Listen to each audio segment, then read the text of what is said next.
hang on a moment, would you? There's someone on my other line. Captain Walker got onto the head of his section.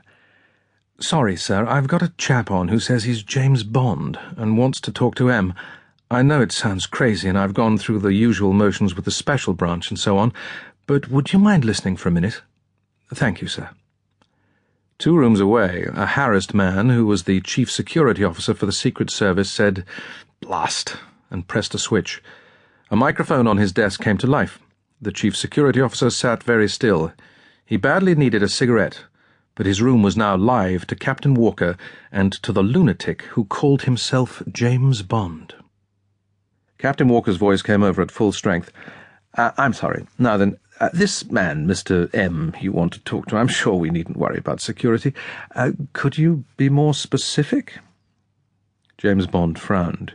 He didn't know that he had frowned, and he wouldn't have been able to explain why he'd done so. He said, and lowered his voice, again inexplicably, "Admiral Sir Miles Messervy. He is head of a department in your ministry. The number of his room used to be 12 on the 8th floor. He used to have a secretary called Miss Moneypenny. Good-looking girl, brunette. Shall I give you the Chief of Staff's name? No? Well, let's see, it's Wednesday. Shall I tell you what'll be the main dish on the menu in the canteen? It should be steak and kidney pudding." The chief security officer picked up the direct telephone to Captain Walker. Captain Walker said to James Bond, "Damn, there's the other telephone again. Shan't be a minute." He picked up the green telephone. "Yes, sir?" "I don't like that bit about the steak and kidney pudding. Pass him on to the hard man. No, cancel that.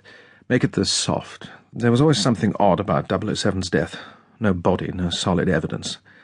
And the people on that Japanese island always seem to me to be playing it pretty close to the chest. The stone face act. It's just possible. Keep me informed, would you?" Captain Walker got back to James Bond. "Sorry about that. It's been a busy day. Now, then, this inquiry of yours, afraid I can't help you myself, not my part of the ministry. The man you want is Major Townsend. He should be able to locate this man you want to see. Got a pencil? It's number 44 Kensington Cloisters. Got that? Kensington 5555. Give me 10 minutes and I'll have a word with him and see if he can help, all right?" James Bond said dully, "That's very kind of you." He put down the telephone. He waited exactly 10 minutes and picked up the receiver and asked for the number. James Bond was staying at the Ritz Hotel. Colonel Boris had told him to do so.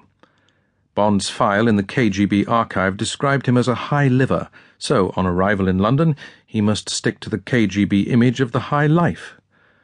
Bond went down in the lift to the Arlington Street entrance. A man at the newsstand got a good profile of him with a buttonhole Minox.